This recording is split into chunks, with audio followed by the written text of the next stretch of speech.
A couple of measured moves today. March 12th, 2024. I thought this new high was really important, and I wasn't all that surprised we got a bunch of sellers here. One of the reasons being this measured move up was important, and whenever you get a spike on the, oh, it's not exact. Whenever you get a spike on the opening range, you generally try to get a measured move up or down of the spike. It can be either direction. We had a measured move up from bar 45 to 47, which was exactly at the new high of the day, which is not surprising considering this was a reasonable area to buy, and we ended up getting a sell-off down here. And traders who bought anywhere up in here would be disappointed with this, so they're going to be eager to sell at the new high. So I wasn't surprised we found sellers at the new high after the tight channel. This one's a little harder to see, but if you can recognize that this is essentially a wedge attempt, this channel down was tighter than bulls wanted it to be, and essentially they ended up giving up so that we could get back to this breakout point.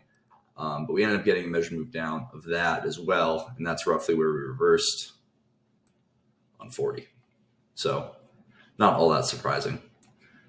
Big bear bar on one, closing near its low. This is one of those trades I was kind of talking about yesterday where you get a big gap up and you get a bear bar closing near its low, well above the moving average. It's a reasonable sell below one for a swing because occasionally something like this will happen and you'll get a ton of follow through on bar two and you can be short. But on bar two, you have to be thinking, that's a really big bar and you're closing right at yesterday's close, right on the moving average. So how much lower are we really going to go?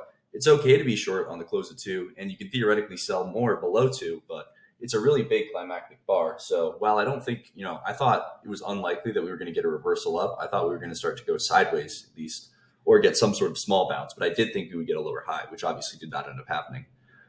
Three, some follow through for the Bears, but if you sold below two, you got to be thinking about what did you want to see on three. If you sold below two, you basically your entry price is here, and three closed one tick below it.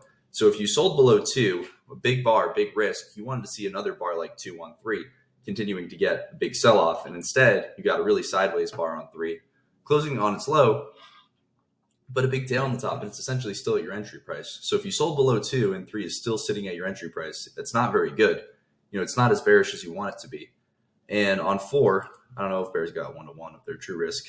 So the Bears got basically exactly 1-to-1 of their actual risk. If you sold below two, you needed to risk all the way up to here in order to not get stopped out. And they ended up getting almost exactly 1-to-1 of that during four and a little more than a 5-point scalp. And that's why there was a big tail on those four, because those traders were exiting. Five, a bull bar closing near its high. I think it's pretty hard to buy above five after those four straight bear bars. You can make the argument that you might have trapped traders from the four high. Traders are going to sell above four and be willing to scale in, betting that this is probably not going to go that high. But you didn't close above the three high, so this could be a test at the top of the channel. This probably is going to need a second leg down. And six is the big surprise bar that changes it. Six, huge bar closing on its high, or essentially on its high. It's big up, big down, so big confusion on the open. It's still technically reasonable to buy, I think, above six, but if you're doing it, you're kind of having a lot of the similar problems that you have selling too. You're buying at the top of what is probably a trading range, and you're buying basically right at the open of the day on what might be a trading range day. So it's not as good as it could be buying above six. Seven, bad follow through for the bulls who bought above six, a bear bar closing near its low. And if you bought above six, what are you going to do when you see seven? You're going to get out below seven. So what do traders do? They buy the close of seven, betting it's not going to trigger, and that's exactly what causes eight. Traders see six, they buy, they don't want seven to trigger because they know bulls are going to exit below seven. So they keep buying, and that's what causes eight, but we do find sellers at the high. Nine, a bear bar closing kind of near its low. It's more of a doji. Do you exit below nine? It's kind of hard. You might. It's a low one short though after 1, 2, 3, 4, 5. So 6 bar micro channel for the bulls. So it's kind of hard. Just I wouldn't sell below six, obviously. Or sorry, nine. I wouldn't sell below nine, but I think some traders will probably exit below nine. If you do exit below nine, this is where a good scenario where you exit below nine and then you put a stop to buy back your trade above nine. If you're exiting below nine, you're scared that you're going to get a bit of a collapse here and quickly trade below here and end up somewhere down here, because that will happen occasionally here. So a lot of traders will get out here and then they'll just buy it back as we trade up above nine during 10. Surprise bar 11, very climactic. Bulls want the measure to move up, I don't know, maybe like this, somewhere up here, which we did end up getting during 14. But 11 is an extremely climactic bar. If you're buying above 11, in theory, your stop should be below 10, but a stop below 11 is fine. But you shouldn't even let that stop get hit. If you're buying above 11, you get any bear bar closing near its low, you should just get out. But instead, bulls get follow through on bar 12. It's okay to be long, okay to buy the close. More follow through for the bulls on 13, and then a doji bar on 14. So the buy the close rally probably coming to an end pretty soon. Another bull bar on 15, 16, another bull bar, but a big tail on the bottom, and then 17, another bull bar. So what do you notice here, right? It's consecutive buy climaxes. 1, pullback, 2, pullback, 3. So it's really not as good as it could be for the bulls to be buying up here. I think if you're long, you get out, a point or two below pretty much any bar at this point, and you should be, excuse me, grab a drink of water. You should be out during 18, somewhere below 17. 19 closing near its low. The argument for the bulls is that 18 pulled back and then pulled back, or pulled back here and then pulled back within the bar and then another leg down on 19. So bulls want to think that's 2 legs sideways to down, 18 and 19. And if this was, essentially 19 becomes a second leg trap, so it's not a good sell below 19. This is way too strong to be taking that sell. Reversal up 20, outside up bar. Good for the bulls, but I think after consecutive buy climaxes, we probably are going to need an hour of sideways to down trading before bulls are able to do anything. And you get a disappointing close on 20. 21, a big tail on the top, not as good as it could be. 22, a big tail on the top. You can see there were sellers at the new high of the day, but probably buyers below 22. You can see during 23. An inside bar 24, but not really worth taking. I don't think it's a double top with 17. You could argue that this is a failed breakout of the 18 bar range on 21. So it's in theory a sell 21, wait for a bear bar closing near its low 24, in theory a sell. But I think this is just really strong and it makes a lot more sense to look to buy right now. So what do you need to look to sell? Well, you need the market to start to form a really tight bear channel. The bulls want, the market to go really sideways, sideways to slightly up for about an hour and then continue the rally and get a big leg 1, leg 2 measured move. The bears want the channel to slowly, quietly evolve into a tight bear channel, and then you start to get a collapse. And that's essentially what we tried to do on 38. This endless pullback. I don't know. Let's see if I have an example. I think I have endless pullbacks. This is probably the one I was looking for. But things like this, this was consecutive buy climaxes, so it's not as good of an example. But you can see we started to get a pullback, and bulls just never ended up buying, and we traded all the way down. So,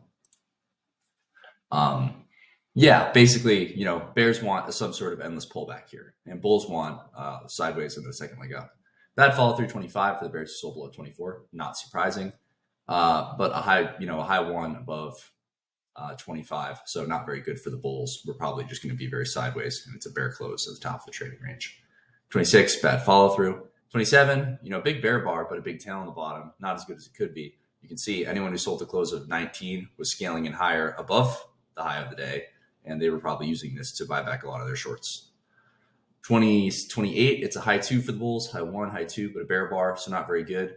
In general, if you're going to start to get a rally, first off, I thought we needed to go sideways for probably another 5 or 10 bars before we made a decision on anything. But once you get the follow through 29, I think it's better to see if 30 is also a bull bar closing near its high, and that increases the chances of us going higher. I don't think it's a very good buy here because I think we're going to close or touch the 28 high. 30, a low 1 sell towards the top of the channel, so not really that great though. I think this is just a tight trading range, and be careful. 31, a bear bar closing near its low. You would think it's good for the bears, but 1, 2, maybe 3, some sort of wedge. Let's see the follow through. Basically, if this is also really tight and still has control over the market at this point. So I think that selling 31 is a mistake, and it's better to wait to see if 32 is also a bear bar closing near its low.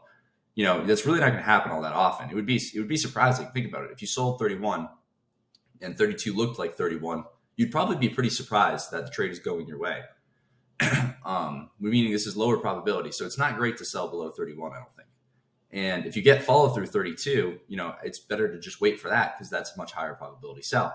But instead, not as many buyers. You do not get the follow through 32 and you get an inside bar, or more or less an inside bar, not quite, but just enough to trap traders below 32. 33 is an inside bar, a triangle. It's a potential wedge pullback, but let's wait and see if 34 is good follow through. If 34 is a bull bar closing on its high, then great, you can just buy above that.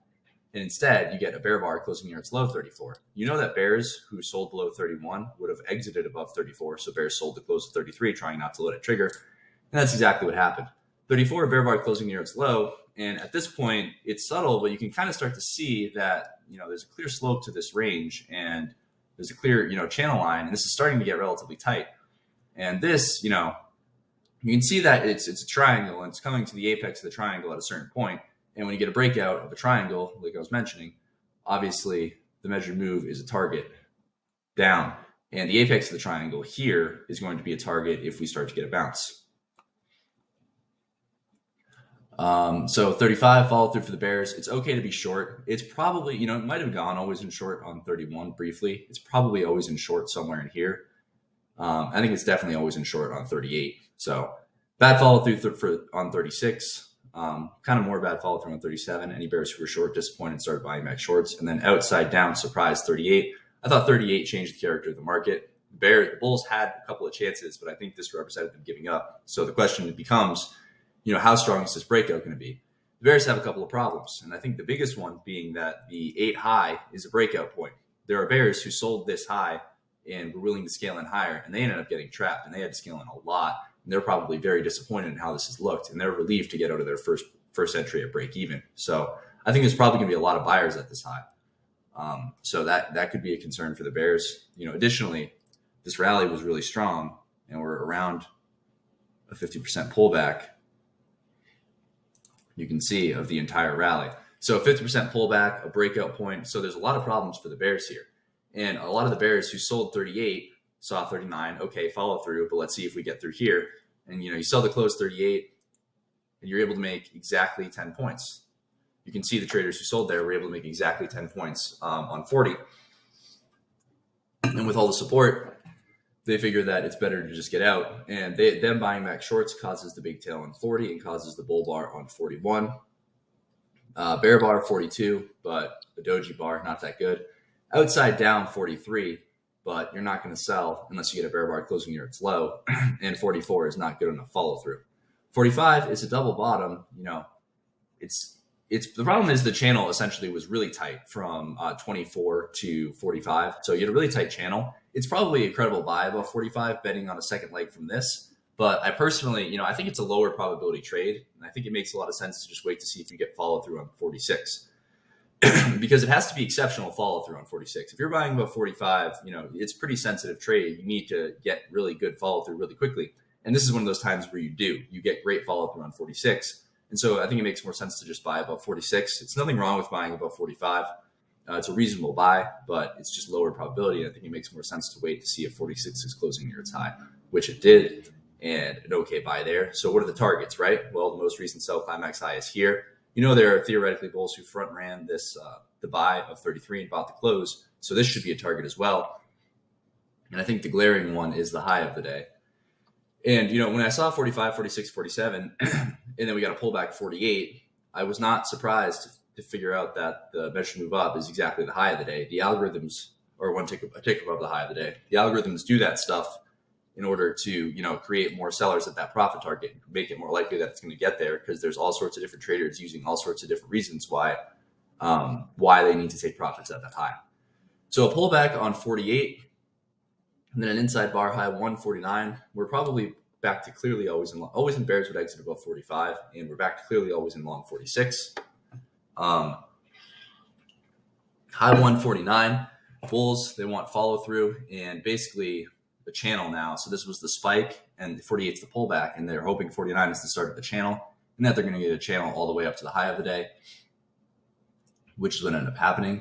Some follow through on 50, but tails on both sides, not as good as it could be. A bull bar closing near its high 51, good for the bulls, but none of these bars are all that big. So you want a more clear breakout, but still always in long, okay to be long. Doji bar 52. For me, once I saw 49, I just put a stop below 48. We shouldn't get below here if we're going to head up to here, which was, I thought, the premise of buying up here, at least my premise. 53, bear bar closing kind of near its low. I think okay to exit below 53 and just put a stop there. Reason being, we're probably not going to trade below 53 and get a reversal up. And if we do, you can just buy the bull bar closing near its high. But bulls know that. And instead, again, they buy the close 53, not letting it trigger.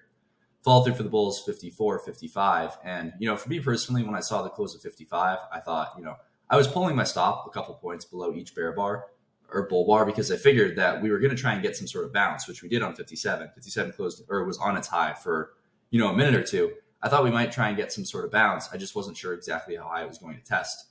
And we should not trade down here if we were going to get that rally. And then 57 is a disappointing doji bar. So you see 57, what do you think? You start thinking, well, this is 3 pushes up, 45 to 40 to 47. So 1, pullback, 2, pullback, 3. So it's 3 legs up in a trading range, and we got kind of near the target. We didn't quite get there, but I'm not all that convinced we're going to get up to the target if we trade below 57. You can see there's a micro gap down on 57 because some traders exited on the close of 57. Other traders put their stop below 57, trying to basically just hoping that the algorithms were going to buy it.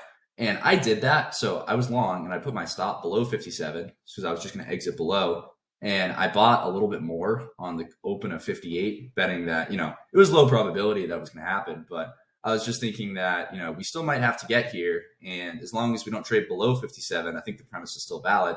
So I bought a bit more, hoping to get a bit of a rally. And that's a limit order trade, right? And I knew it was fine, but I just think that in general, I shouldn't be taking limit order trades. I should probably be sticking to stop order trades right now. But it's kind of funny. I was thinking about this the other day. I think that, as traders, we're all a little bit arrogant in our abilities. And so, we see a reasonable entry and we think, well, maybe it'll work this time. And maybe, I know it's okay to do so. But I think that mentality ends up, forcing you to take a lot of losing trades. And, the thing about like Al's methods is he always talks about like how, newer traders should not be doing limit orders at all. If you're not profitable, you should not be trading on limit orders at all. And, yet, pretty much anyone who is listening to this has tried to trade on limit orders at a time when they were not profitable, even though they know they're technically not supposed to be doing that. But we all just have this, little arrogant piece of us that tells us that we'll probably be able to do it. I think that gets traders in a lot of trouble, especially in the beginning. But it's kind of how you learn at the same time. So that's just my little spiel on that. 58, a bull bar closing near its high. I think it's an okay buy, but 58, betting that, bears were front running this and they're trapped. And additionally, bulls, this is really good for the bulls because you can buy above 58 and just put a stop below 57, betting that we're probably just going to rally.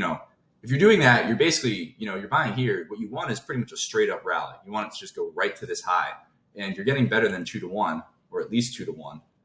Yeah, a little better than, or about exactly 2-1. Again, not a surprise. This is what the algorithms do. They put these, these risk reward, these traders equations in there to make sense for traders to take the trades because the market wants to make traders trade. That's its goal. I wonder if it gave 1-1 for buying the close of 59. Yeah, so you buy the close. So you buy above 58, you get about 2-1 to a new high. You buy the close of 59, you get about 1-1 to a new high. So lower probability, buy above 50 or buy above 58, going for the new high. Higher probability, buy the close 59. So similar trades, similar profit target, but just different probabilities. Follow through on 60 for the bulls. This is getting climactic. We're pretty late in this channel, and we're starting to get a climactic move, 60, 61. So probably best to just get out and take profits at the high and wait to see. If 61 closes on its high, you can always buy again above 61, or wait to see if 62 is good follow through, and then you can buy above that. And instead, you get disappointment, 62. And then when traders who are long for any reason see that we did not get the big follow through at the new high, they just flatten at the market. And that's what causes such a big bear bar like 63. 64 reverses the entire bear bar, 63. And I thought our targets were the all-time high for the most part. I thought it was possible we got there. And I thought it was possible that we got the measure. It was unlikely, but I thought it was possible we got some sort of leg two, which was in a similar area. So when you see 64, it's probably okay to buy, taking a chance, but you want good follow through to buy the close finish. And 65 is not quite the follow through you want. Doji on 66. So this is looking more like a trading range, and it's going to go sideways the rest of the day rather than any reasons to buy. 67 was kind of the last gasp for the bulls, I think. they were willing to buy above 67, hoping to see a big bull bar and make traders think we were going to, rally all the way up to the all-time high. But instead, disappointment 68. No one's interested in buying. You get disappointment 69. And, at this point, bulls are probably going to exit. And I don't think you buy again above 71 after 3 straight bear closes. I think if we were going to go up, we would have already, and probably just be done for the day at this point. So for always in, probably 6 is fine, but maybe better to wait and buy like 11, 12, 13. Those are all good. These are all fine. Buy the close bars, but be fast to get out because consecutive buy climaxes.